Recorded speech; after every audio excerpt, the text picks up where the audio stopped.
everybody, and welcome to the Mallam Go podcast. We're back again, but with a new face. Guys, drum roll. Felix, Romax to the show. Felix, welcome, bro. Charlie, thanks What's so up? much. Good to have you. Sharpness in Kwan. Yeah. I don't know your initiation procedure for here because you say maybe if you watch Blast Star Camp, They the go guys dance. have them go dance. So I don't know what me. Oh no, feel free, but if you offend me, I go fire you. We want to own big vibe. I didn't hear you. I didn't hear Big vibe. you. Yeah. I'm here with Danny. I'm here with Achu. Yo. Yeah. Today, Fentu is not here. He has Fentu is running not school. here. He has running school. Coach Nimley is taking care of him because Fentu has running too. So yeah, Felix has got us covered, and the rest of the guys are here. Guys, thank you very much for all the comments, all the love you keep showing, and all the cookings. Me, I'm more interested in the cookings. Very interested in the cookings. Did you guys go through the comments last week? Yeah, man. I Yeah. won. The people say I won. The people say The people say I won. Wait, hang on. When Hang you on. read the comments, the Yeah. people say I won. Now, I think he had a lot of love. Okay, so this one's coming from Derek Osei, 7851. Derek says, as a Liverpool fan, I think Klopp has done well, especially this season, because I don't think a team will make an overall signings in a particular department and be targeting a title.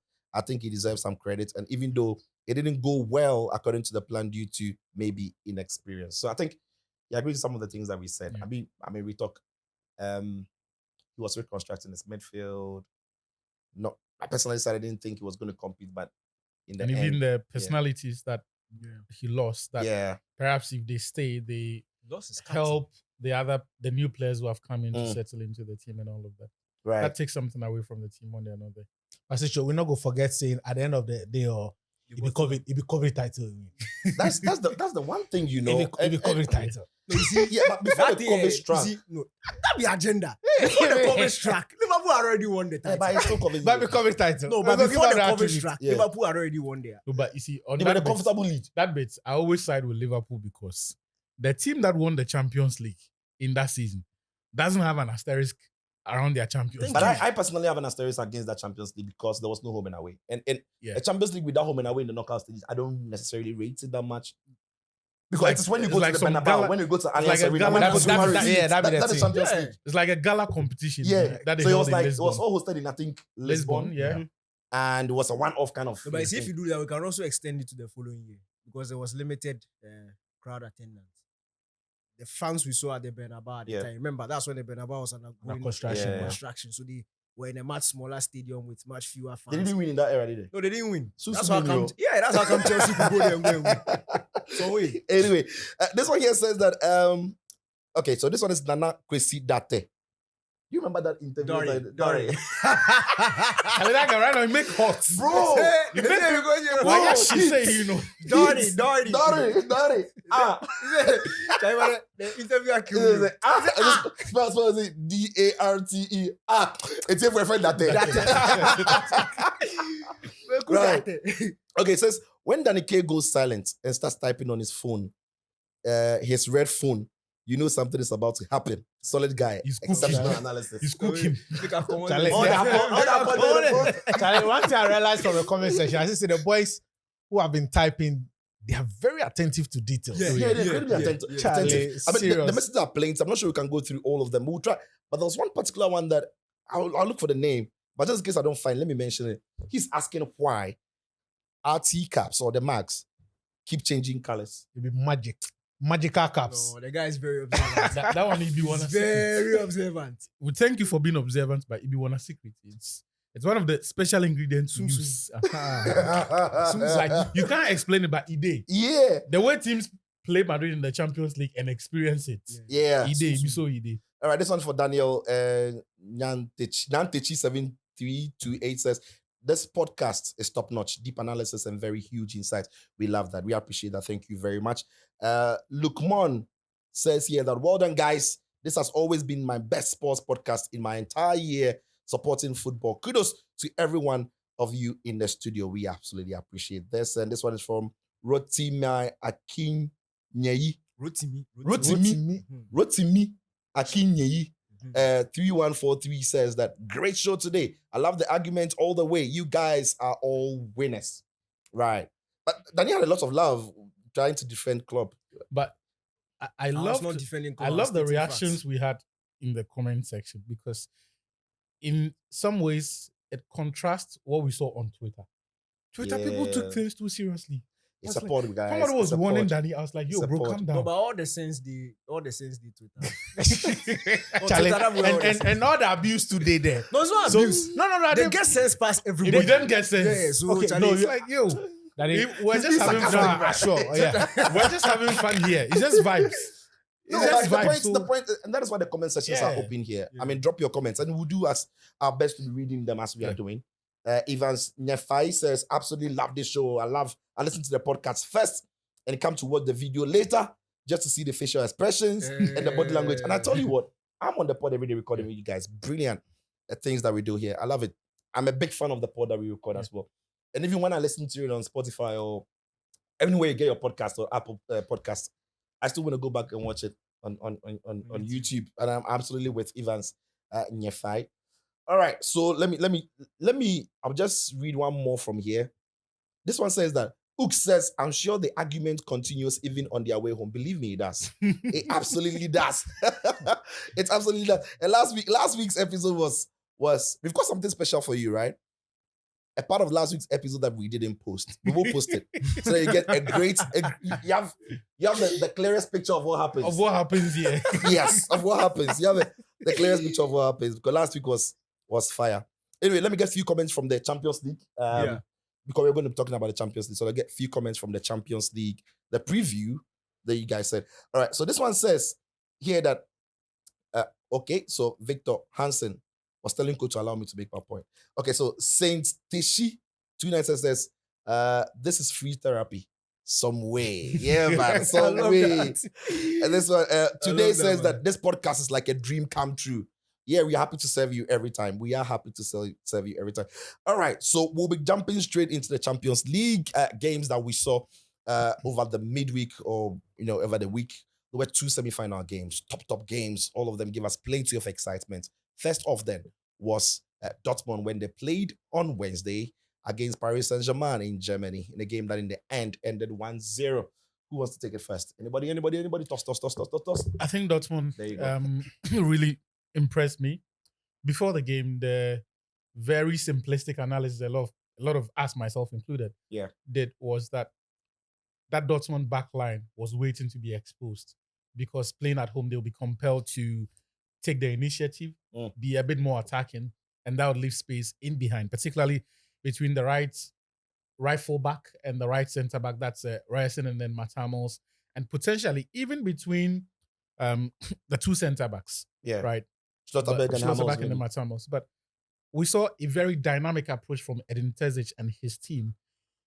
And not just in those central areas and their positioning. And for me, the irony of the game was that the goal that decided the game was exactly the sort of script that we thought Dortmund would be punished for. This time it was PSG who got caught napping, long ball over the top, brilliant positioning by Nicolas Fulcrum. Let's talk about the goal then. Let's talk about how good that goal was. The pass came from, Schlotterbeck has got the quality. Yeah. We know he's good with his feet. Yeah. We just are not too sure if he has that in him, that range of, that quality of pass over the top. But I think the most impressive bit about that goal was that it was not his original intention to go long, right? Because if you notice, he had the ball, he wanted to push forward, he got pressed, retreats, and then he goes long. The only way, in my mind, that scenario makes sense is if he wanted to hit the ball when he took off, right? Maybe in his mind, he wanted to move a few steps forward before hitting that pass. And so even when he was present, he had to retreat, so adjust his body. Still, that intent was there and probably saw that the pass was still on because Nicolas Fulcrum held his position, got in between the Nuno Mendes and then Lucas Hernandez. And so he knew that the guy is still in position. If I can time that pass, he can get onto the end of that. But it was brilliant because normally when players get pressed, their default instinct, even for the most press-resistant midfielders, is to find the safest pass, right? Or the most obvious pass. Is it again, like you said, we didn't expect Dortmund will be going long. They like to keep the ball, play those short, intricate passes. Is it a case of PSG also not expecting Dortmund to use that weapon. I think this is a team that is prepared for all scenarios and has Yeah. the quality to play any kind of football. The only problem with Dortmund is that they are not consistent. So they can go long. They can play those short passes. They can get into wide places, get in behind the defense through their combinations and their individual dribbling ability, like the chance that Jadon Sancho created for Fulkrug that he failed to score. They can clog one side of the pitch, or as the tacticals like to say, create overloads on one side and then quickly switch play, create a 1v1. Like we saw many times with Adeyemi when he had the ball. Unfortunately for Dortmund, whenever they made those switches and it looked promising, it was Julian Brandt on the end of that ball. He technically very gifted, but he's not the quickest player and he's not very inventive when it comes to dribbling. And so if you leave him 1v1 with any player and the defender is patient, he's not going to get past him. And so I thought that was the one disadvantage. But the one thing that I liked very much was, and this is one of the things that just shows you that sometimes football doesn't need to be complicated. About 4 of the goals that PSG scored, of the 6 goals that they scored against Barcelona, about 4 of them came through wide areas and the combinations in those zones. For about 60 minutes, between 60 to 65 minutes, Dortmund shut down both flanks. And when you think of names like Reyes and Ian Matson as the fullbacks, and then they have to be protected by Adeyemi and then Jadon Sancho, you will not be very confident that over 90 minutes they will keep concentration levels high and that their positioning is such that the midfielders would not have to do too much, because they didn't play with a midfield 3. They went with 2, with Sabitzer and then Emre Can. They are good, but they are not exactly at the peak of their powers. But we have seen, and what they did was very similar to what Real Madrid did versus Manchester City, especially in terms of how Camavinga and then Toni Kroos had to rotate. Sorry, Camavinga and then Valverde had to rotate in protecting the fullbacks after Carvajal got the yellow card, right? So they did that. They ensured that, yes, Barcola, there were a few times that he would get beyond one winger or the defender, Ryerson. But more often than not, they made sure that it did not work. But all of that was thanks to one big tactical flaw. It's not even a tactical flaw, it's just a personal flaw. And we've discussed that here. This idea that Barcola out wide provides something that is so unique that you have to shift or push Mbappe centrally simply does not work. Look, Mbappe gives you more. Mbappe scored how many goals against Barcelona by the 2 legs? Does it not count? He's got 42 goals this season. But PSG have lost one game in the league. They could win the quadruple as well. PSG's brightest moments in the game came when Mbappe moved out wide and started occupying the half space close to that box or even this wide areas, and as opposed to central. So when that shot that came off the frame of the goal, which position did he take it? That's a brilliant effort, by the way. Which position did he take it? When wide, went wide. The sequence that resulted in the very first header that Fabian Ruiz missed started with Mbappe vacating that central position. And so if Mbappe stays in the box, they mark him. No one is able to make that run in behind because Dortmund were at that point essentially defending the box. So moving him wide allows you to shuffle the packs around and find that space. And I thought that if Mbappe had started the game out in a wide area, they would have a much better chance. Look, over 2 legs against Barcelona, Mbappe was not himself. Against Borussia Dortmund, he has the quality. He's going to have those individual moments where he would look brilliant. But playing central is just not it. And after what we've seen in the last month, I can understand why Mbappe has never liked the idea of playing in central areas. Why he fought with past coaches, even in the French national team, how he's had to insist on playing in wide areas. It just doesn't suit him and it doesn't benefit the team.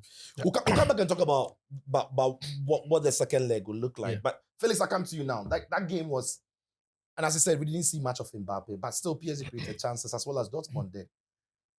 What worked for Dortmund because they were not the favorites going into the game? I think they were very pragmatic, knowing very well that one, they don't have a lot of possession because if you look at the individual qualities between the two teams, PSG have them in abundance. So what did they do? Get the ball, make sure that when you get the ball, you are making good use of it. I would say that they were a bit lucky because chance creation PSG created a whole lot of chances, but the quality of the chances. Look at the one that came off the post from Mbappe, and then followed by Hakimi's chance. If they had gone in, maybe the tie could have been over for them. But they were very, very compact. They defended very, very well. In fact, Nicolas' goal, that was the only clear chance they created. Then maybe I think Sancho created one or two chances. him, They couldn't. as well. Yes, And but Sabitzer where Sabitzer as just well. laid the ball. yeah, up to so him they and did not create for Sabitzer, that's better a chance. chances. that's a chance. That's Yeah. a chance. That was, but I think that they were very, very compact defensively. They knew when they had to go. They knew when they had to stay, especially to defend, and then when they needed to attack. But I think that they had a plan. They stuck with the plan. And we shouldn't also take anything away from the fans. When we talk about home advantage, we know that they had the wall behind them. That yellow wall played a massive role. Sometimes you need to play with the fans. And that is exactly what Dortmund got yesterday. And though I believe that maybe we'll come to the second leg, but I think that it was premature for them to start celebrating. After the game, you could see that they were. I don't know if they were showing appreciation to the fans, but PSG, for me, I don't think that they didn't do well with the chances that they created. But kudos to Dortmund. They stick to the plan, defended well, took the chance that they had. One thing about the goal Achu was describing, he failed to mention the first touch, which was very important, which was very, very key to Fulkrug scoring that particular goal. And trust me, Donnarumma had no chance. I don't think any goalkeeper would have saved that ball. When you see it in real time, you are tempted to think he took 2 touches. Yeah, and then you watch the replay and realize that it was just one. I mean, there just a touch. are 4 things about that goal that fascinates me, and each of them is so crucial to. You need high quality of concentration and ability to execute it. You spoke about the pass, Yeah. right? The pass from Slotterbeck. It's an insane pass. Now, the second thing is, and you mentioned it, because Slotterbeck wasn't looking like he was going to play the pass initially, and just shifted the ball to his left before playing it. For Fulkrug to still concentrate on his player's movement, keep time his run, and stay onside. And when you look at the way he bent his run, it was clearly onside. That was brilliant strikers play. It's like Didier Drogba, old-fashioned strike. Now, when the ball comes over the top, he's so much. The third thing is, so the first thing is the pass. Second is staying onside. Then the third thing the touch is keeping an eye on the ball and then touching the ball, knowing that there's Lucas Hernandez coming behind him. Yeah. So he touched the ball away from Hernandez. So Hernandez can't reach the ball. He has to go through him. So he touches the ball to his left side. Also short enough not to invite the goalkeeper. Yes. Of course. Just drops the ball perfectly. And even when he dropped the ball, like you said, in slow motion, if you look at the way he stepped forward and halted before he aligned himself to hit the ball, it's perfection. And the question then was, can he hit it hard and true? Can he go low that the goalkeeper will And he struggle? hit it very early. Very early. With time. precision as well. Very hard, very true. And he mentioned that. I thought, if a goalkeeper is going to save it, that will be a world-class save. Yeah. You need world-class save to save because it's down way slow. Donnarumma is a big lad. He can't go. So there are 4 things about the goal. The pass, the drop. And the final thing, though, is when he took the touch, he knew Hernandez was coming. Yeah. He had to be strong. And remember, Hernandez barged into him. Yeah. Hernandez had A to little fall. bit. And now we're hearing that he's done his ACL. Yeah. He's going to be out for 6 to 8 months because he had to be. That's the Euros He had to be solid and barge him off, and that was for me brilliant. Excellent goal. And goals like that should win you a football match. And Yeah. I think that they deserve. They were a bit lucky, but this is the Champions League, knockout stage, the semi-final, a big one. And the win yesterday guaranteed Germany a 5 spot in the Champions League. Dortmund were playing for not only Germany but for themselves. For themselves, yes. But for them to get 5 Yeah, spots. yeah, Because they find themselves in that position. So you know what? Forget it. We are playing for the 5th position, and then also for a they're place. playing for themselves. So that was a smart win for them. Yeah. And I'm sure even if they don't get to qualify to the finals, they'll still come back. And you know what? We haven't Once had they hold the 5th had a position. good season in the Bundesliga, but that win against PSG in the first league guarantee us a place in the Champions League. Yeah. But you never know. It's the Champions League. Anything can happen in the second league. But well, maybe I talk about it when we come to. Yeah, we'll look second briefly league. to the second league when you're done with the review. Danny, you've always had a problem with Luis Enrique. And just get straight into it. What was your problem with him this time? Again, the guy is stubborn. Like, As for Ding, for me, this Stubborn academy. I simply see football. You see, coaching, you create the best environment possible for your best players to thrive. Yeah. That's the thing.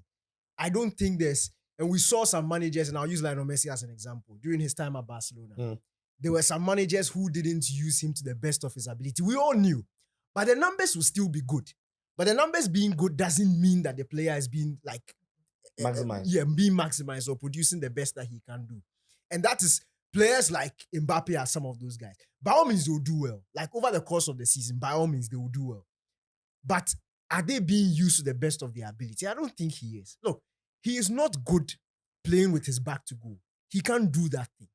And if you're going to play him centrally, then it should be maybe when you are playing on the back foot and you are trying to catch teams on a counter-attack. That's when he can play through the middle. Because that way, there will be space in behind for him to attack.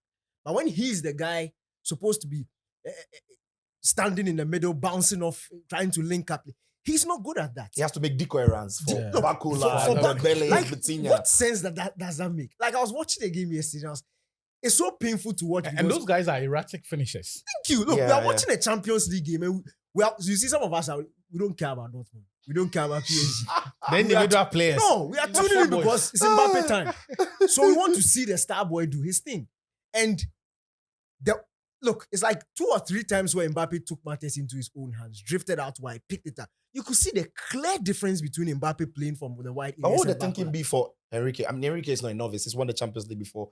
Had a brilliant career with FC Barcelona. He's coached Spain to the semis of the Euros, and he's a great coach, if you like, in this generation. What would be his thinking? But again, when you look, it's not. I don't want to go deep into Enrique because then I'll destroy him. And I don't think it would be fair. But to be honest, you see, if other top managers had the options that Enrique has up top, I think they'll be doing much better. Look, this tie should have been over in the first half, in the first leg. No, seriously speaking, for PSG.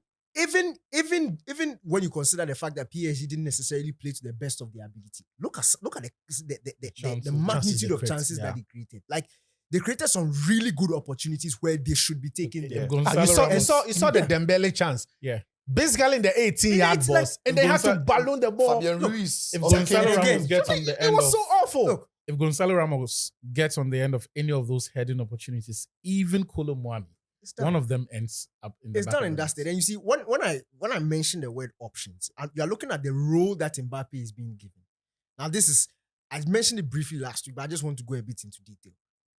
You are looking at the role Mbappe is being given. Yeah. Playing through the middle, sort of the link-up man, can drop deep, give decoy runs. And you drop deep a lot of times. A in lot that of game. times. A lot of times. Then you look at a player like Gonzalo Ramos, who is in that mold. He's literally, that is him. He is way better than Mbappe when it comes to that.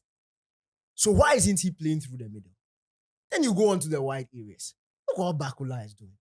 Look, no disrespect to the guy, but there's a big boy on the pitch. Like, there's somebody who has built his entire career around that rule. Mr. PSG. If you're even going to push it, you can push this debate. If Mbappe walks into Real Madrid, they have to play one left winger, Vinicius Junior. Vinicius Junior is tapping on the bench every day. He's sitting on the bench. I would like to argue that. He's but not that's Mbappe's level.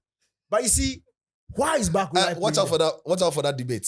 No, it will come. When Real Madrid confirmed they've signed, when Real Madrid confirmed they signed Mbappe, we'll have that debate. Mbappe or Vini, who is on that left wing? Player. See, look. This one I just to spark his ball. Yeah, man. Look, Bakula is not doing enough for me. He's not doing enough.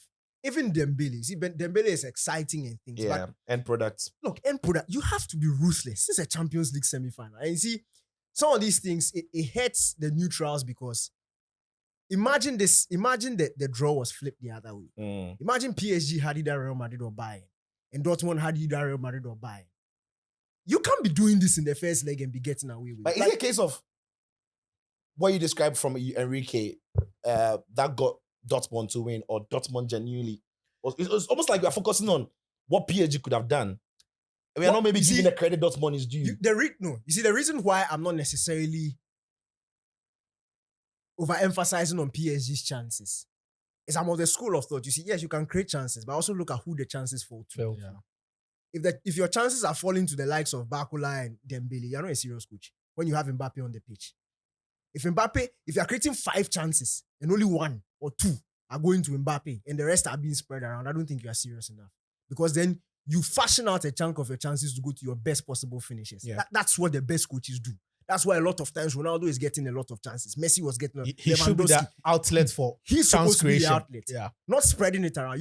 You spread it around when your forward men have equal finishing ability. That's when it makes Bale, sense. Benzema, Ronaldo. Thank you. So if Bale Messi, is getting Suarez, Neymar. simple, if Messi and if Neymar and Suarez are getting chances and they miss, you can go at the coach and you can go at the players because you are supposed to be taking those chances. But if Dembele is getting chances in the box and he's ballooning, that's Dembele every day. And Like, then not to it's so start normal. you, if you have Dembele and you have Mbappe, who would you want a chance to fall to? Who do you want? Because Exactly. Mbappe clearly would bury about 7 out of the 10 chances. No, that- 10 out of 10, quick. 10 out of 10. That would be created for And him. you see, it hurts me because you see, Mbappe, even in the French national, there was this brief spell where he was asked to play through the middle, and we also how poor he was. Yeah. Like, it's been well documented that if he has a weakness, that is it, playing through the middle. As I'm saying, the numbers will try and dispute the fact that if you watch the football, you can tell he's struggling. But he's Mbappe. He will find a way to make it work. But when Right. you reach the latter stages of the Champions League, where players and coaches are playing at and function at optimum level, you can't take some of these chances Very fine because margins. yeah, it's fine margins. For all you know, you go into the second leg, it ends 0-0, and then you start ruining the opportunities you missed in the first half and start wishing that they probably fell to your best player. So Enrique is stubborn, and I said it last week. I don't think he will change, and he hasn't changed. Again, I don't think he will change it in the second leg, Right. but hopefully, Mbappe does Mbappe things. But Sicho, why Yeah. why do you play a player who needs pace to strive? Mbappe wants pace to attack. Yeah. If you bring him into a central position, you might have centre backs getting closer to him. And Mbappe is not a player who gets the ball and then he wants to give one touch. He'd want to take one or two players on. And that is a player who would need a lot of space in front of him. So when you bring him into the middle of the field or just up front, it will be very difficult for him to strive You or have a bring team out controlling possession. And So how that is is the how is it going to I function? mean, I think I see through what Luis Enrique wants to do, except that maybe then he's using the wrong person to do it. And we saw him try to do it against FC Barcelona in the first leg where he played Asensio Mhm. as a false nine. It was terrible in But the you end. see, and it's a similar problem I have with someone like Thomas Tuchel, although on a different level. The Asensio experiment Mm. was out of the blue, right? Yeah. No, And it's you not. see- no, It's you not see, as if. Asensio at the start of the season was playing as a Yeah, forward. but he was. but- He will but work, I'm saying he will work that- in the French league. He I- can No, work no, in the in the French league. Champions League. Yeah, he will work in the Champions League. He was working in the group stage. He didn't have a great group stage. Yeah, I'm campaign. saying, you see, it's not as wild. Yeah. The reason why I an say idea. so only 2 years ago when he was coaching the Spanish national team and Alvaro Morata wasn't scoring and all of that, there are times he would drop me, use Oyarzabal, Danny Olmo can go down the middle. He will use Yeah, but somebody. Sishu, But Mbappe maybe the just tactical is a wrong. contexts are different. Yeah. Even, and I'll come back to what I was saying earlier that you guys didn't let me finish. In Spain, Who didn't let you finish? In- Kawade. in Spain, Enrique's team practically played 30 meters further up the pitch than PSG ever will. More importantly, in the UEFA Champions League, PSG are not going to have that level of freedom and dominance, not even in the group stage. So the conditions that would allow, for example, Asensio to play very close to the box and then you to find other combinations that will still make sense with Asensio playing that position and having to drop a bit deep. And you see, in that context, if the team is playing 30 meters further up the pitch, when Asensio drops deep, it's probably around the edge of the D, right? The edge of the penalty box. That's not the same as having to come as close as deep as Mbappe was dropping last night, Yeah, I get that. right? Yeah. So again, the demands of playing those two positions are very different. So, for example, if you see Harry Kane drop deep with the ball, what he does there is very different from what it looks like when someone like Asensio was doing that for PSG. Yeah. Bayern where for Bayern, Harry Kane was actually dropping very deep, but it made sense because he had the skill set and also the maturity to pull Yeah. it off. Asensio is not that guy. Yeah, so like I can see through the lens of what he wants to do. Like I said, I just think he's choosing the wrong person to do it in Mbappe. And also Right. the wrong stage. Yes, maybe they're in the wrong stage. Because when I look at PSG, when I look at the bench that they've got, and especially in yesterday's game, I'm thinking that Luis Enrique said he's stubborn. Because when you've got a defender like Milan Skriniar, in a game against Dortmund, I play him because when you want somebody, I like Marquinhos, he can be physical and everything. But if you want, amongst all the centre backs that he's got, Milan Skriniar is the more physical He's a one. more natural defender, even. And when they're going to play against Fulcrum, you need somebody to match that. It's Champions League. You need to win those individual battles. But for he had a header he should have buried. I thought he was unlucky. From Sancho's cutback, he should have finished. And that was only because he didn't have any centre back really close enough. And there is that. Now, when you play against Hummels, Schlotterbeck, and you've got Goncalo Ramos, who is stuck in between them, then when Dortmund's fullback in Ryerson and Yamatsen, who also like to go forward, these centre backs going wide becomes a problem because they've got to deal with Gundogan. But because Mbappe drops so deep and it goes into positions where a natural striker wouldn't go, attacking wise, PSG didn't look very coordinated. It was all over the place for me a little bit. That's an he has the materials to make them play a lot better and stick together. Final points on the Mbappe thing though. Yeah. I can guarantee you, if Mbappe plays out wide, Ryerson does not have as much freedom to move forward the way he did last night. He won't think it. He won't take that chance. All right, but let's finish up on this one. Then we go to Real Madrid.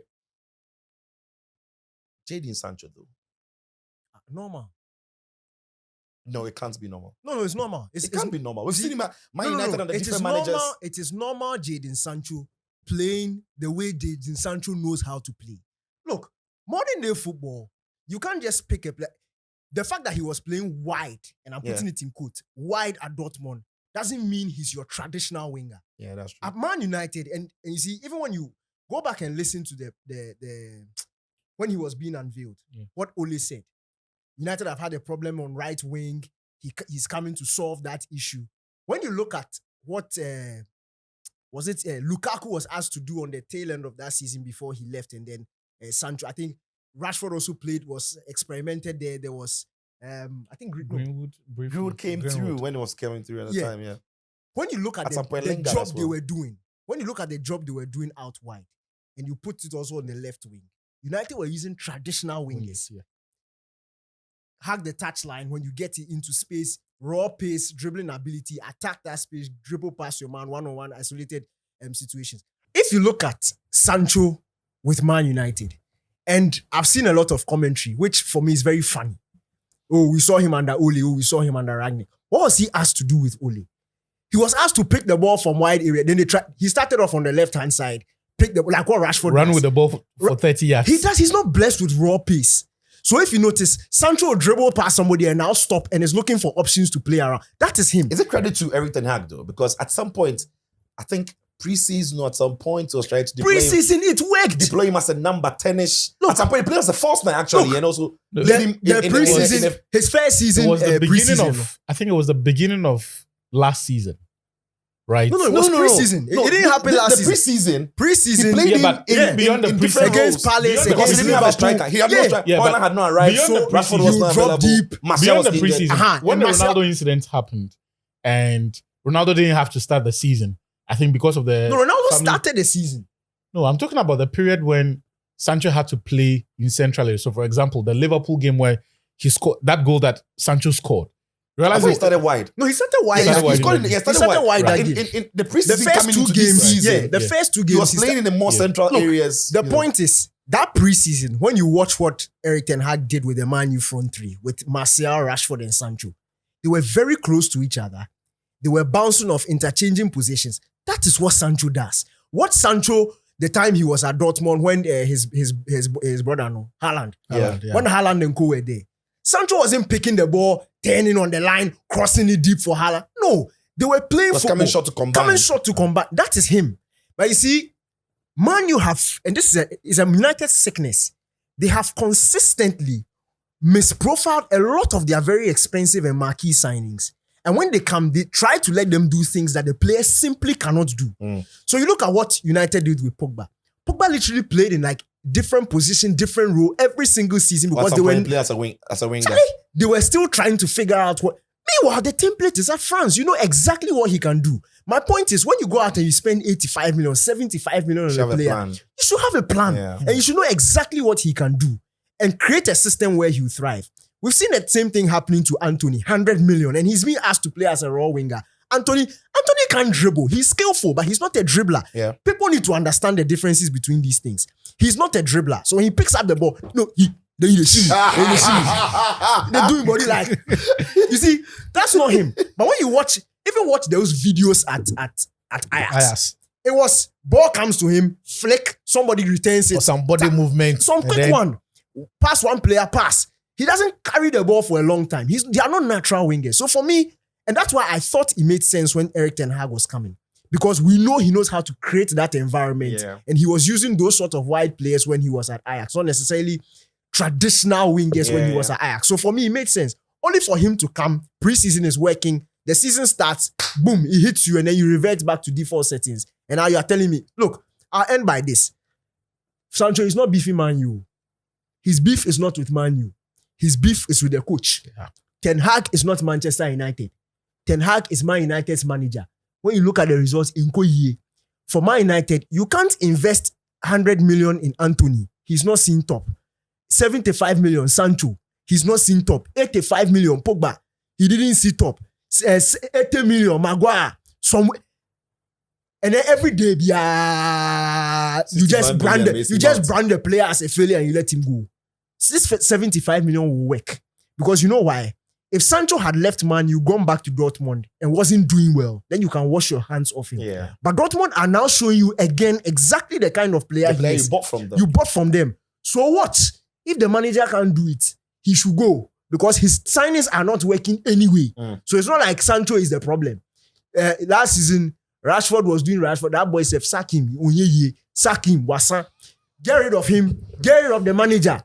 And then Ineos, you see, that's why I like Ineos. They are when you see the people that they are sacking and the people they are bringing in, they are creating a very good business. They mean business. They are creating a very good environment. And then get the rot out. Ten Hag, he's toxic. He's a liar. He's a gaslighter. Get him out. Quick. And then create that environment for the players that you've invested a lot of money, for them to thrive. 100 million Anthony can't go to waste. And it will go to waste if Ten Hag is continuously the manager. Because if you used him at Ajax and you spend a second season that he's playing with Anthony at Man United and still you've not been able to figure out how to get the best out of him. Nancy, he scored his first league goal. Nancy, in a year. In a year. First league goal. Now, guy, like, why does he still have it? Quick, get him out. And he's a liar and a gaslighter. That's the thing that you do. He's not embracing reality. He's lying to the fan base. He's dividing the fan base. Some of us will see the truth. Yeah, we will not be swayed. Man United is playing the most exciting and he's a liar and a gaslighter. He's living in a false paradise. Sometimes I watch United games and then you are a Chelsea fan. When you watch United game, are you entertained because you're neutral? Are you not entertained? Honestly, when he said it, I look at it through the neutrals lenses, and it makes perfect sense. Like when you want Man United, it's so expansive. They are playing to your but he was not speaking as a neutral. No, it's exciting for the neutral because the match is nice. Not at all. See, I'm so excited when I watch teams like Luton. When I currently watch Crystal Palace, trust me, I look at United and I ask myself, they are just playing like a bottom half team. It's bad. It's too bad. And then what's sometimes I feel a bit surprised is after the game, then post-match comments from the coach, like there were games where clearly start from maybe those collecting football data will tell you that this team created more chances than United. Then Ten Hag comes in and say, "Oh, we're the better side. We created more chances." Let's not do Erik ten Hag today. Let's get back on track. Actually, let me come to you on what Man United need to do. We talk about Real Madrid. We talk about Bayern. To wrap it up, we save the best for the last. But Man United surely now have got a player they pay so much money to on wages. First of all, what did they do with him? First of all, I think there was a lot of overreaction to Sancho's performance last night. It was great, but he's not played that way in every game since he returned. Consistency since he returned to Dortmund, right?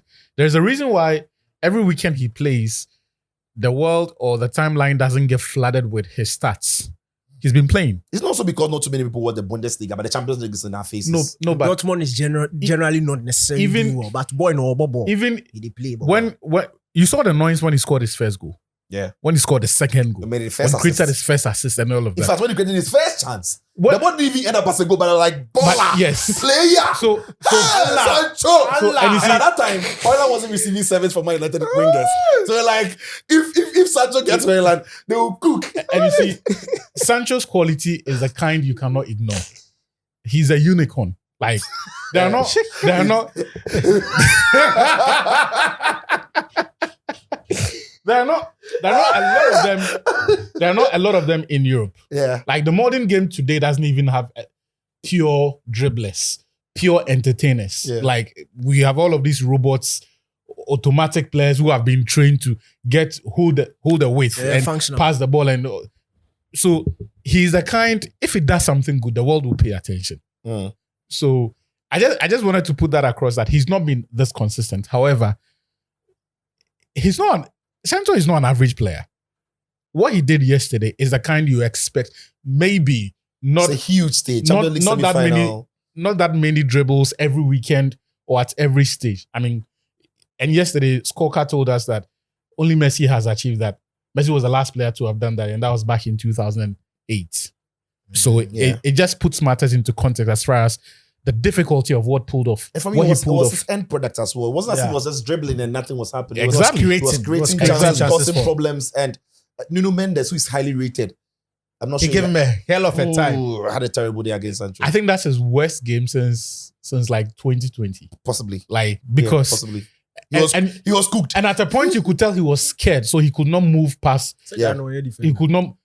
The one time he tried to carry the ball beyond the center line, he just fell onto the pitch. I was like, man, Charlie, it's one of those He's nights. stressed. It's not going to happen. But quickly then, what should Man United do? If they keep Eric Ten Hag, should Eric Ten... And I saw Eric Ten Hag's interview today. Said Sancho played very well. He had a very good game yesterday. What should Man United do? It's a very dicey situation. First If and- Ten Hag is going to be there, I'm not sure Sancho wants to come back. If Ten Hag is there, I'm not sure he wants Sancho back. It's not up to Sancho to decide. He has a contract with the club. The Yeah. club, when the club says you come back, you come.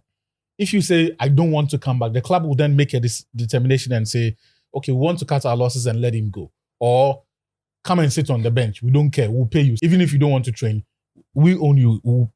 It is the club's decision to Yeah. make. So whatever Sancho the only thing is, it will be in Man United's interest to be on the same page with Sancho, have a conversation with him, and understand that whatever happened in the past, this is a new management in place. We would like for you to work with whoever the coach is. And this is where I bring in the Ten Hag. I think he has to go. He's not earned his stay. What he has done so far has not secured his position. He's not been able to add value to the talents that he came to meet. He's not been able to even get value out of the players that he insisted on in Anthony. To a certain extent, you can hold brief for him in the sense that what Danny was describing about what he started this season with, the injury to Anthony Martial, perhaps is something That one don't go there. he That could one- not have controlled. That one don't go there. However, The guy is always injured. exactly. So that's what I was going to say. However, this is Anthony Martial. It will be naive of you to plan a whole season around him and expect that he's suddenly going to stay fit. So even the whole idea that he was going to have a front three that included Martial as a prominent figure itself was a bit flawed from the start. He bought Hoyland for 75 million. He And he's planned not for been that. able to get a tune out of him. Danny mentioned that. So for me, He can't even design a system that serves him chances. Charlie So- coach and then so for me, look, as for Ten Hag, So maybe Ten Hag another- out? he has to go. Ten Hag out. Quick, bring Sancho Ten Hag. back. Sancho, if I had to advise Sancho, see, if Ten Hag stays, I'm not coming to United. And truth, And he said it's on the contract. It's He has not to up to come. him to decide. No, I'm saying no. I understand, but Or if Ten You Hag have to- stays, as a player, he's looking at leaving the club. living, That's fine. let's find a deal for Dortmund. See, who knows? Dortmund could win the Champions League. Might go to play in the World Club Championship. In fact, they're even going to play in the Champions League next season. Mhm. United clearly are They are out of the not. Champions League race. Yeah. So next season, there will be a lot of opportunity for Sancho to play. And we should also forget that his current form is not that bad. Probably might be looking to get into the Euro squad with England. But who wants to play for a coach who doesn't like me? There's a huge problem. Yeah. So You understand? Just to finish on the United situation, whoever is going to be the Man United coach has to be someone who must be able to make sense of the current group Yeah. and secure and protect. I like what Danny said about Man United's investments. Yes, they need a new coach. Yes, they need to go through a period of transition, whatever it is. But everything they have to do must not come at the cost of the investment they have made. They need to protect and secure the investment that they have made. All right. Because It is the same club. And you see, I As we wrap cannot. up on this one, we need to. We're Yeah. talking about Champions League. Yeah, I'm so just gonna- I wanna- yes. United do not have a bottomless pit of cash now. They are working with FFP limitations. You Spending cannot. cap. You cannot Premier League having clubs, spent. some of them they are not correct. You cannot having spent 173 million pounds on one position.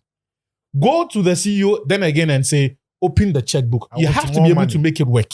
Yeah. Be it Sancho or Anthony or whoever. You need to get a tune out of those options on the right wing.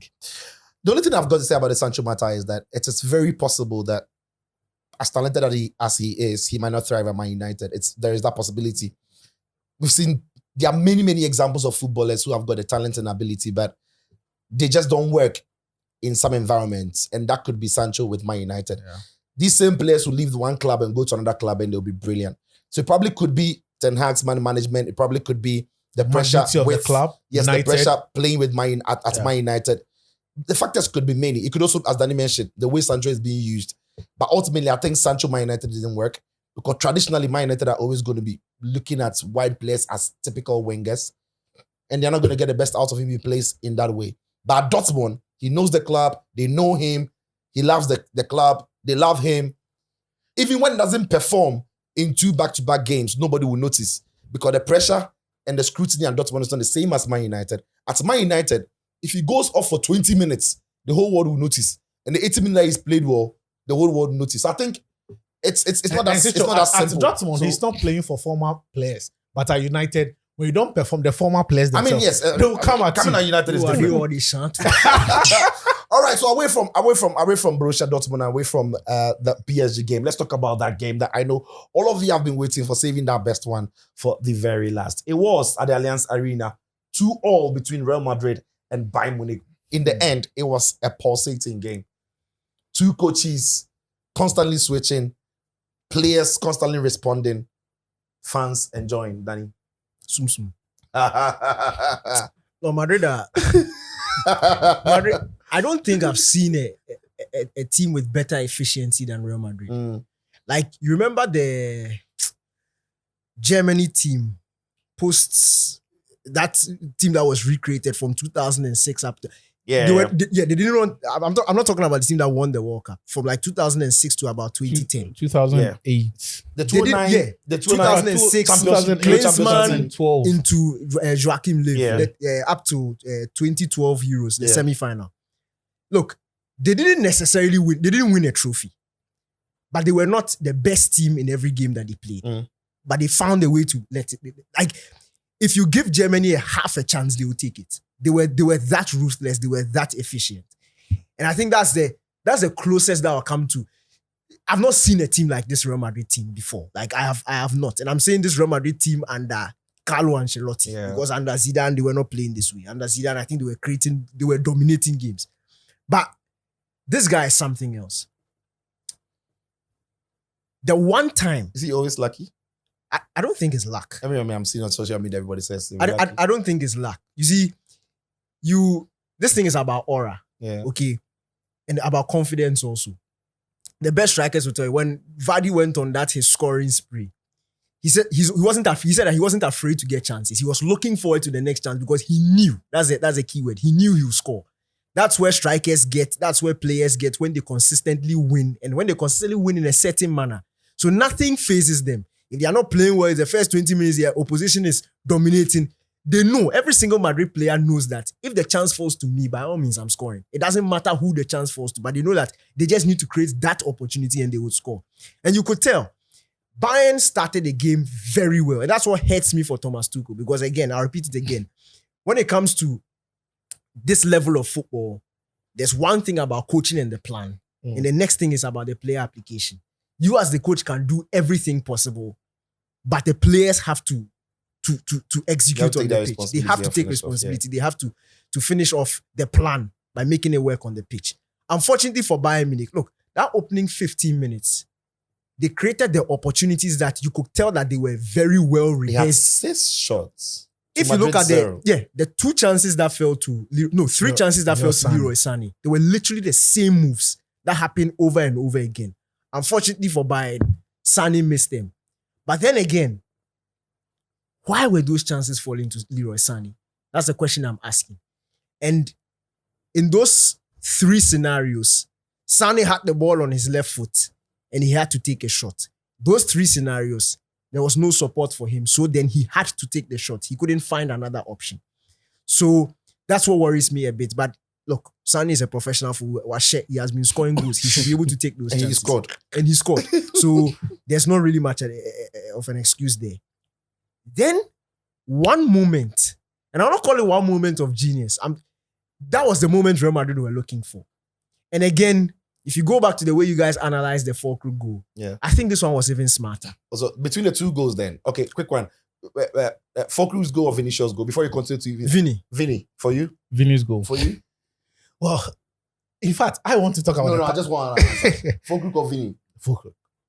Great. Now let me explain why. Let me also explain. Yeah. When you come to the game, It will add to what Danny. When you finish. When I look at the Vinny goal, okay, and the reason why I say it wasn't a moment of genius. It was a moment Real Madrid were looking for. It is Vinny on brand and it is Cruz on brand. We know them. During that first 20 minutes before the goal, you could tell that Vinicius Jr. knew. If you watch the positions he and Rodrigo were picking up, it was very similar to what they did against Madrid. The two of them were against City. The two of them were interchanging. Sometimes Vinny will go on the left, Rodrigo will come through the center, try and test his space against Kim, and then the other guy, Dyer.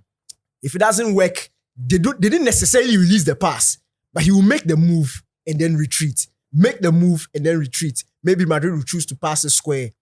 But when Cruz saw that opportunity, and I wish this was TV, but there was literally a gaping hole through the middle of the... Yeah, but you can't watch the highlights.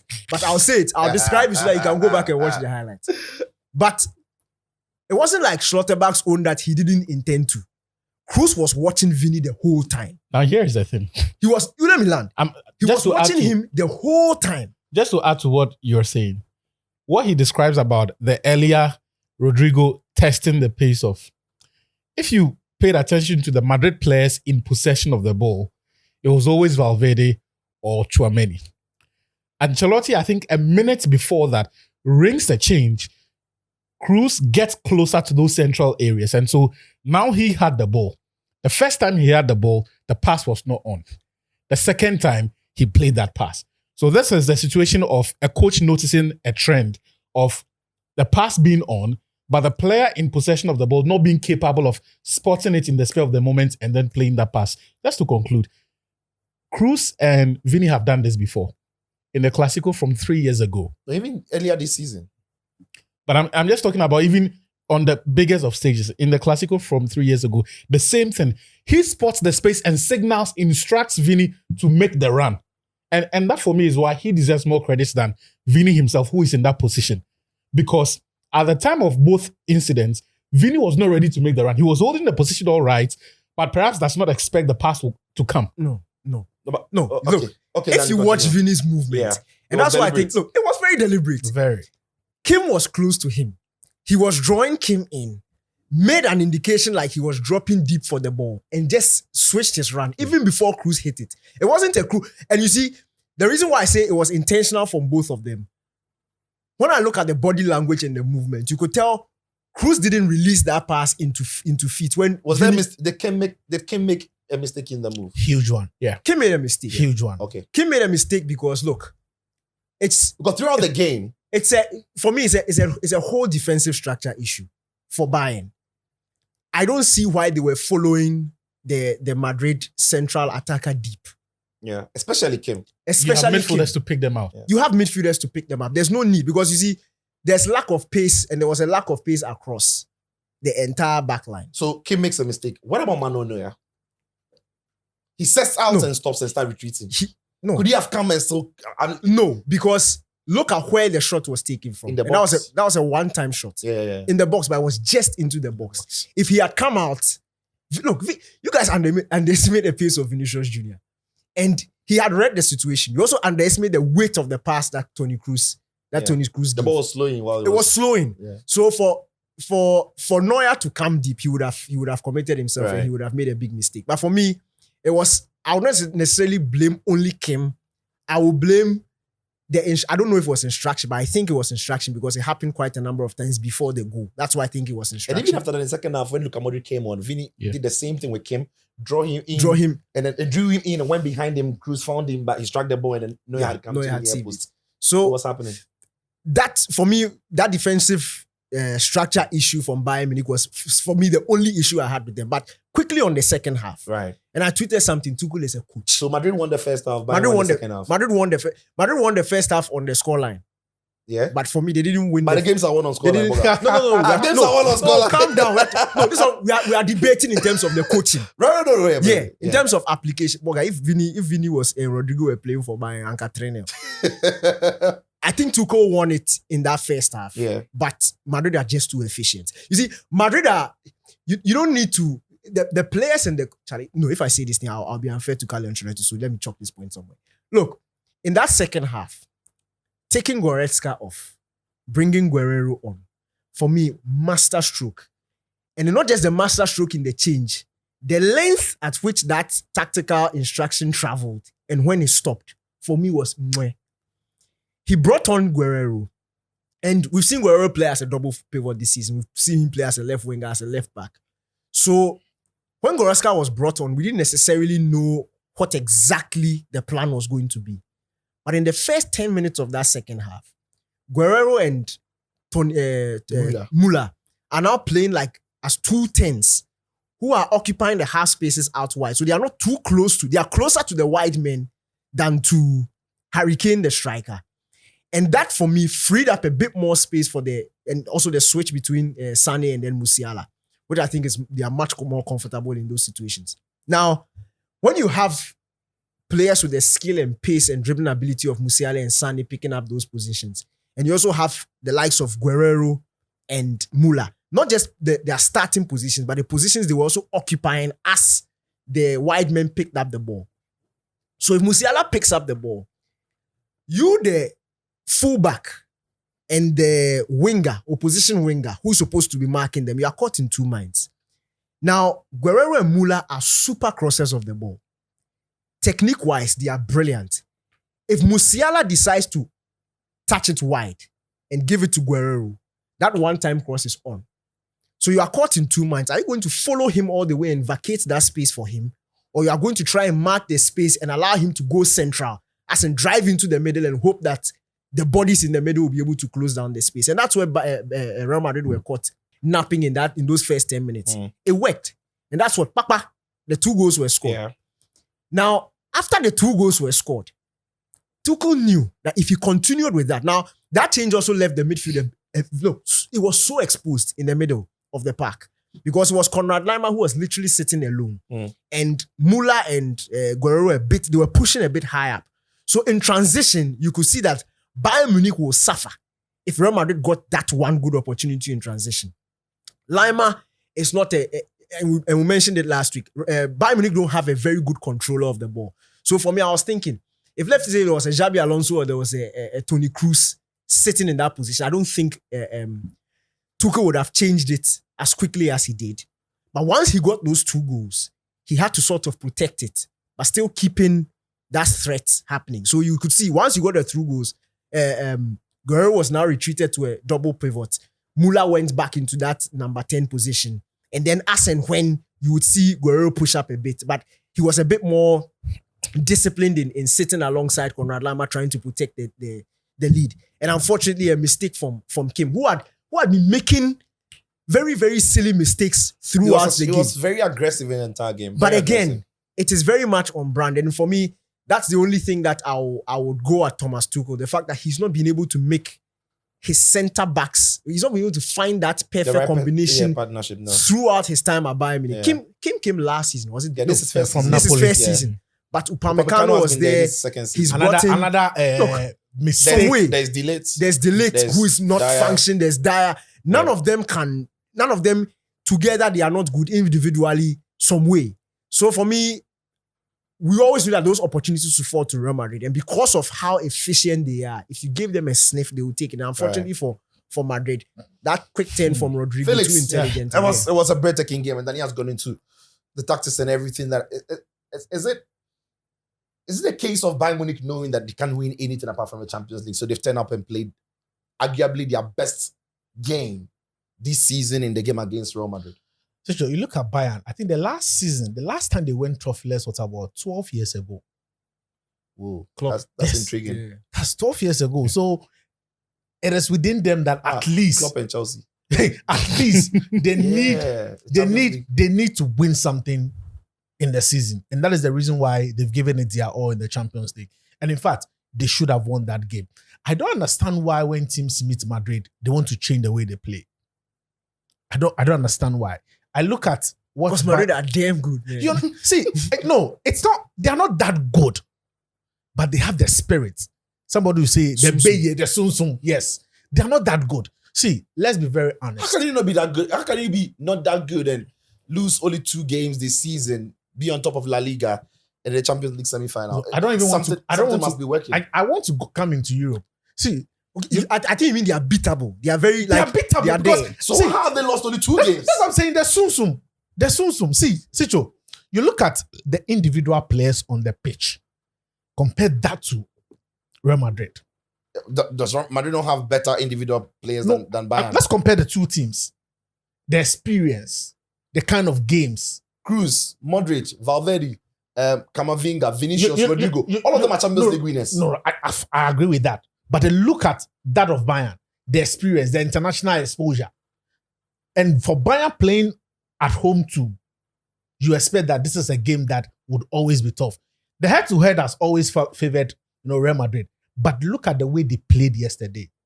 It should have been the game that Bayern should have wrapped up. What went wrong? For I think Bayern? one, Kim, Yeah. he wasn't that good. And I'll blame him for both goals that was conceded.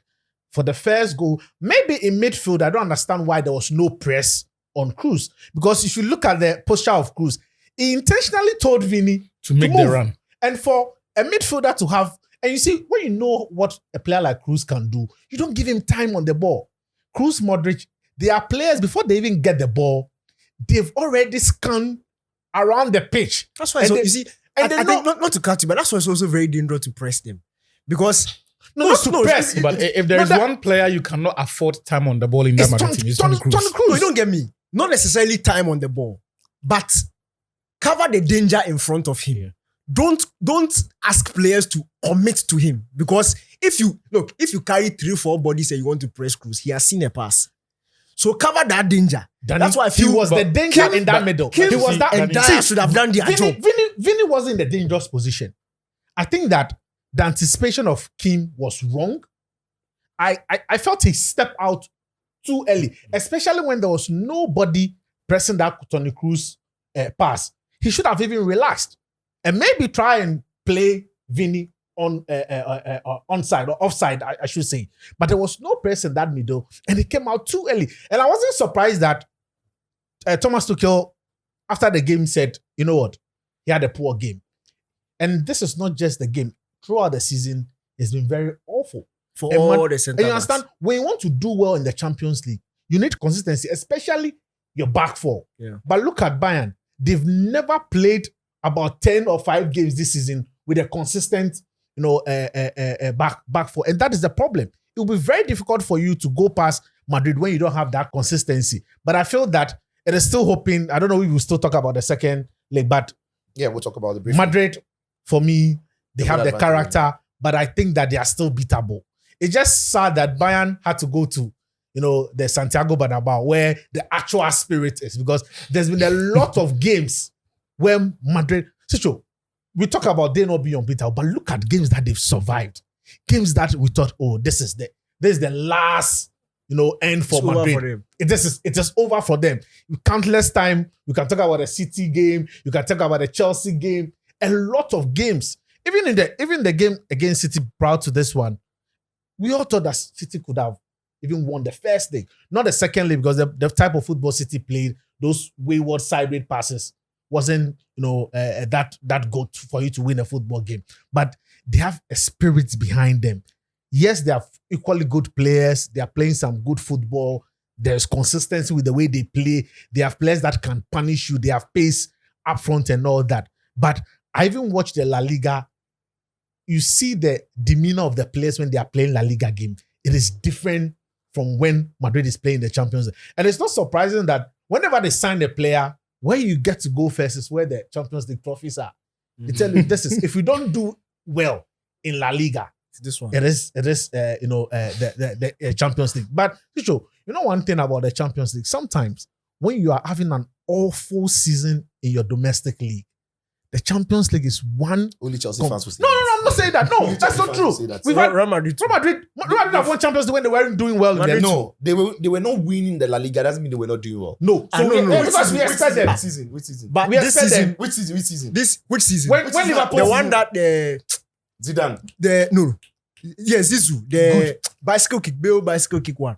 Thank you very much for the that. one against Atletico. Example. No, wait. Let's go Madrid. No. When Madrid and Liverpool won Liverpool. against Yeah, AC Real Milan. Madrid Liverpool Second in La 3-1. Liga. Yeah, they finished second. Chicho, when Liverpool won But against Barca won AC it Milan, easy. Yes, it doesn't mean they had a poor season. No. We are talking in context of La Real Liga. Madrid don't know. La Liga You is not see- top 4 in teams. He's talking That's about. He wants to talk about the way Chelsea finished outside top 4 and won. not about that, but Liverpool also won the Champions League. when they were- Bayern Bayern themselves, also second. Bayern also second. Second. Yes, but it But they are doesn't not mean. doing well. but they are not doing well.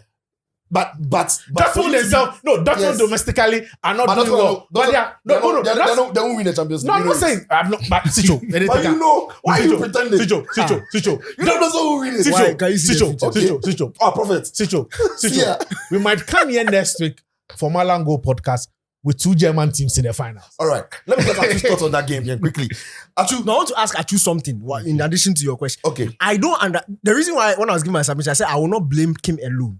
Because if you watch that pass, Kim was still the closest defender to Vinicius at the time Vini was hitting the ball. So where was the other centre back? The other centre back. That was that's a marking- question for you. There was Rodrigo. No, Rodrigo, there was actually Bellingham. So Yes. it was Bellingham on Dyer, and then it was Vinicius on Kim.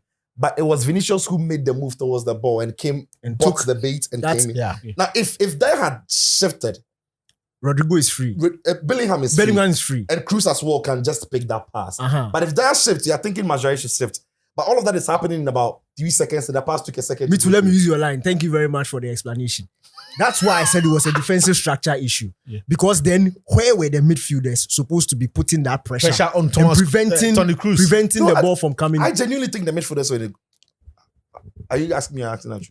No, Achu, that's a question. I'm So, bouncing it. It's in 2 folds. yeah, because I think the midfielders were in a good position. For me, What Kim didn't do then was when you play football, you communicate. yes. Funnel, take him. Okay, he's over your shoulder. Vini is coming. I've left it for you. Had Kim communicated to Lima or Goretzka that there is Vini coming, Cruz doesn't play that part. So could it be language Because- barrier? No, it can't be. I mean, Or maybe- or maybe you can use some gestures. And Football has a universal language. Yeah. For me, it's 2 things. One thing that I found admirable is also, and it ties into what Danny said about the game plan, a coach understanding the tactical demands of the game, fashioning out a strategy, and then having players who can execute it. The other part of it, beyond the execution, is the players' capacity to respond to changing game state scenarios that are not consistent with what they have prepared for before they walked onto the pitch. The pass that led to the first goal, Ancelotti realized clearly that for about 180 seconds to 2 minutes, Madrid would have scenarios where Tchouaméni will get the ball. He would see that pass opening, that chance to take the risk. He'll probably take another touch and the chance will close. What does he do? He calls Tony Cruz and instructs him, get closer to this zone and demand for the ball. So he realized there is an opportunity here. That is a coach who is able to see that that sequence does not need to happen 40 yards further up the pitch, close to the box, for him to then say that, okay, now on the edge of the area, my best passer has to be Tony Cruz. He realizes that this is it. This is the space 40 yards behind the midfield. So he makes that instruction. Conversely, the incidents that we're all talking about here, the Kim and then Eric Dyer situation. Look, when the game develops and over time, you see, the chance did not even have to come up again. As a defender, once you see that space, you are communicating at each stage, right? And sometimes the chance does not even need to show up, or that sequence does not need to repeat itself. Once you see a player in free space, you communicate to your teammates, next time he shouldn't get free again. right? So that the midfielder stays away. Because here's the thing. While we talk about players sometimes being great scanners, both on and off the ball, they are not always aware of the runs on their blind side. Yeah. So the centre back is in a better Somebody has to position. communicate it. Is in a better position to read that space and say, Vinicius is taking this position that is making me uncomfortable. Get closer. Or Dyer sees that run that Jude Bellingham is about to make, or even the left back. Somebody has to take responsibility. So even before the coach, Tuchel sees it and says, someone, maybe one of the attackers needs to press Toni Kroos more. These are simple things that you don't need a tactical adjustment to fix. As players among themselves on the pitch, you see that spot.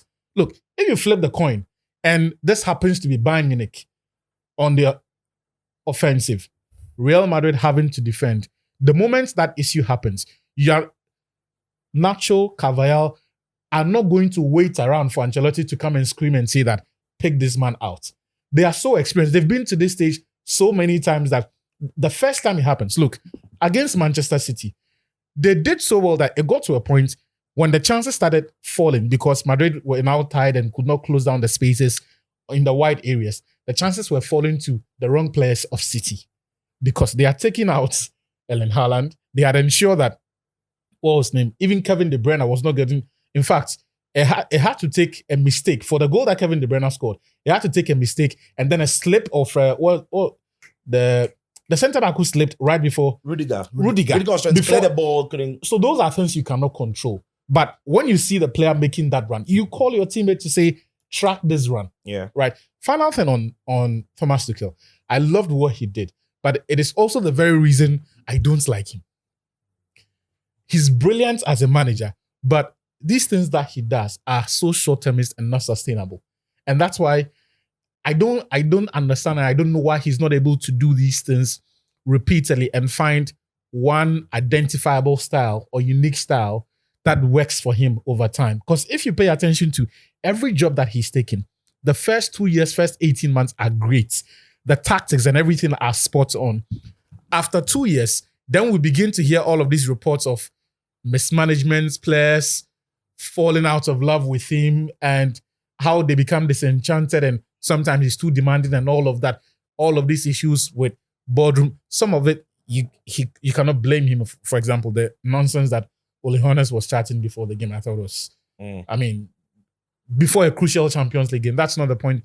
That's not the time to go and say the guy is not great at developing talent. I mean, what has that got to do with the game itself? But at Dortmund, at PSG, at Chelsea, and now at Bayern, the day Thomas Tuchel is able to find consistency with his methods and go beyond maybe 2 years and be able to sustain success and find a way to get these ideas to roll over year on year. And you see, it doesn't need to be an improvement on what was on year on. Sometimes improvement is actually stability, right? And that's why for a team like Manchester United, Thomas Tuchel may not be the right guy. Don't make him Man United. Don't make him United. No, I'm talking about if you are thinking of in the context of teams that actually need a tactical revolution to sustain, like for a sustained period, to be good at football again, not necessarily to be competitive or to chase after silverware, but just to have a semblance of an identity for a sustained period. Thomas Tuchel may not be the guy. But if you want someone for the big games, the important moments, he's going to produce some strategy that will blow your mind and he will get results.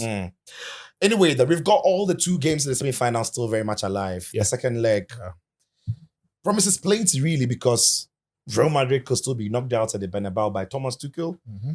PSG have still got their destiny, if you like, in their own hands. They are playing at home. They are still strong favorites, even though they go into the game with a defeat. Felix, let me start off with you. PSG and Borussia Dortmund for the second leg. Who do you think is going through? Well, I think PSG should. Basicho, my problem is, I look at their previous knockout games in Paris, and they haven't been outstanding against Real Sociedad, against Barcelona. That is where my worry is. I think that I haven't seen them play better when they are playing in Paris, and that is a problem. But it's a game away from the finals of the Champions League. Yeah, one huge 90 minutes away. Huge, and that is where you expect the big players to come up. That is where I'm expecting Luis Enrique to do the right thing and play the players at their usual natural. I can guarantee you that won't happen. You won't.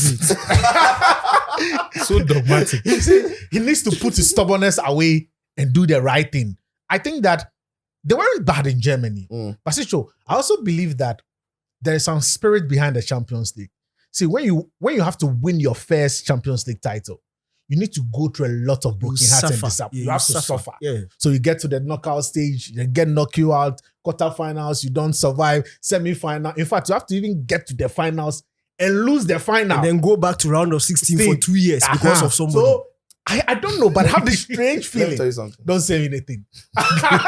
When you want to win the Champions League with all the Kominini he has said, you don't have to meet Real Madrid. Your soon won't Yes. work at the So it means that Bayern can cause an upset. Bayern have to.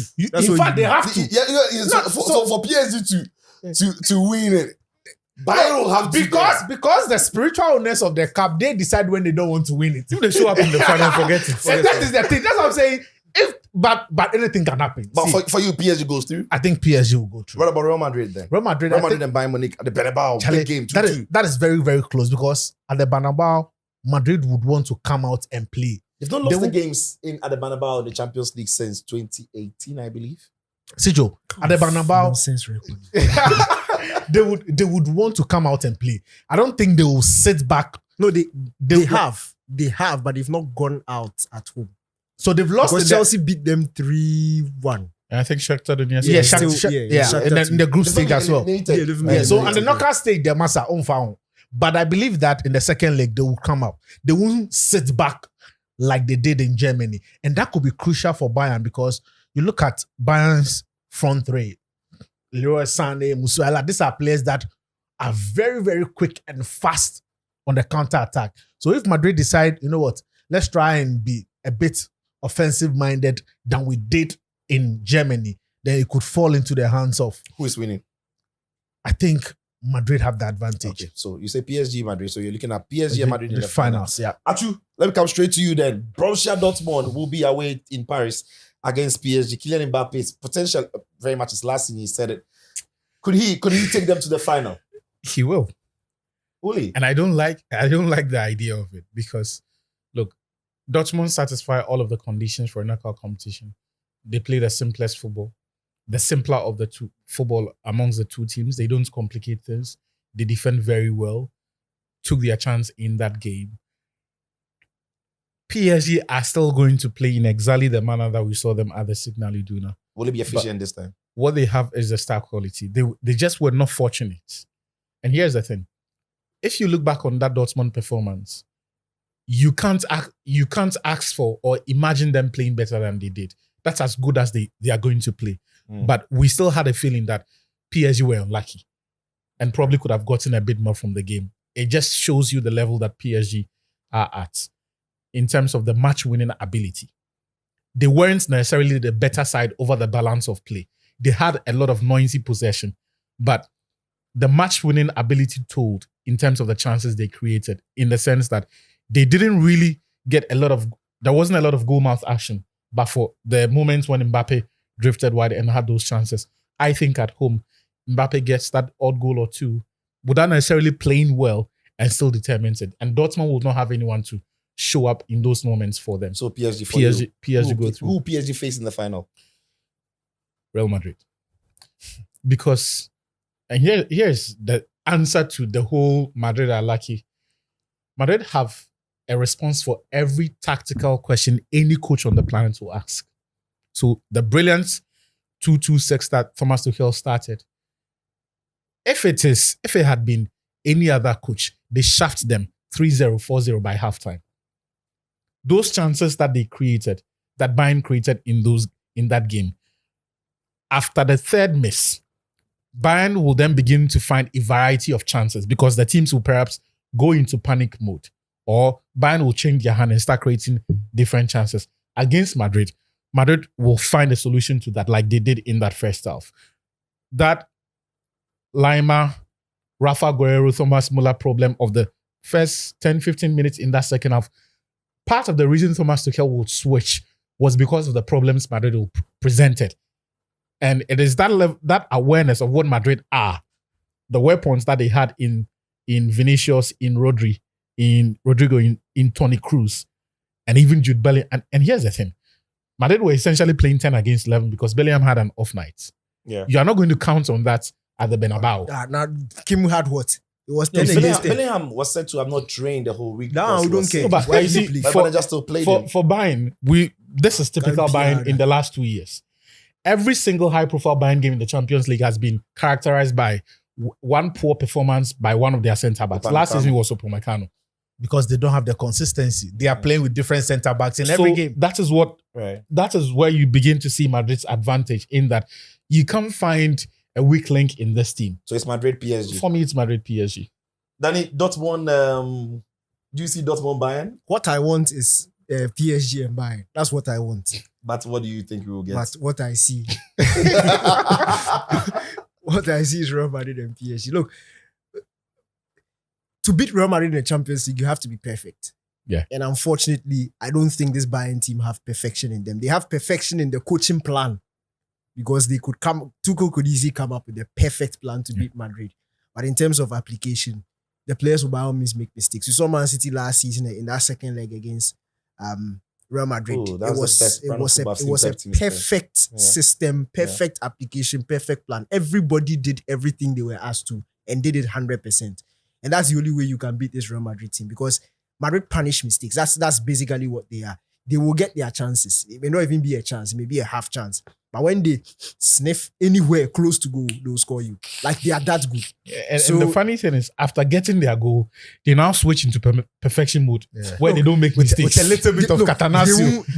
They won't they make don't make mistakes. They won't mistakes. give you anything. Look, they are that good. So unfortunately, I just don't see this Bayern team. I really would wish that, and I really wish that Bayern were up to that level where they could go up like toe to toe with this Real Madrid team. Would have been very nice. But I think we'll see one of those games where we all acknowledge that Bayern are playing well.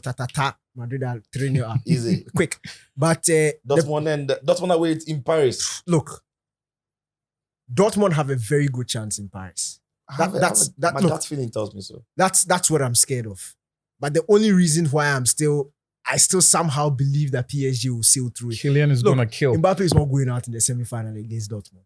Like when it is He'll up to take him. it. He'll take his best now. No, you see, this is the thing. You let me just show you.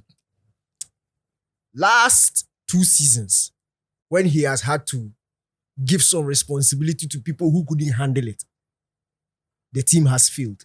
Mhm. But when it is on him, look, Obi ABB, he will do something. And against Dortmund, if Mbappe is doing something, then it is heavy. You know Like, what? You know why I that believe is that? him. You know why I believe that boy so much? World Cup final. Now you see, Bro, let me tell you. It's okay. It's okay. No. Actually, it's okay. It's okay. Me that day, now log out too. I It's log out okay. and they won't sleep. Oh. See, what that boy did that You day. do understand what There's not a player in history who's pulling that off. Okay, stop right there. Like Ronaldo nobody. do am easy. Ronaldo do am easy. Ronaldo do DK. am better and score the hat You trick see in why I say 90 stop minutes. it. Oh, no. Quick. Let the K finish. If there's time, I'll let you Agenda talk. boys. No, you see, Okay, the fact finish. of the matter is that look, and we saw it. We saw it against Barcelona. We saw it against Dortmund. Mbappe can go against instruction and do what he wants, And and when he deliver the does that, results. he will deliver. He can do it. And for me, if the game plan is not working, which I think will not work, because Enrique is stubborn. Like we all know what he's going to do, and we all know how he's going to do it. It's just about Mbappe moving wide, isolating the right back. All right, so that is it for our podcast today on the Champions League review for the semi-final. Who do you think is going to go through? Let me know your teams in the comment section. Is it going to be Real Madrid or Bayern? What about Dortmund and PSG in Paris next week? We'll be back here to also review those games. But drop your comments. Who is going through? Thank you very much, Felix. On your debut, thoroughly enjoyed him. Cook him. Go into the him. comments. Cook In fact, him. cook with spices. Add all the spices. All the spices. Cook, bake him, fry him, grill him, cook him. Everything that you said that is against your team, drop the comments in. We'll be there to review. Thank you, Danny. Charlie, Thank you, quick. Achu, as well. Did for you. And then, of course, you there, drop your comments as always. Like and follow us. Put on the notification bell. Subscribe. So that once we drop the video, And you share hear the the link. Sound. Bing. open and enjoy. You can enjoy this podcast on any platform that you listen to your podcast on Spotify, Apple Podcast, and anywhere that you enjoy your podcast. Thank you very much for doing the watch.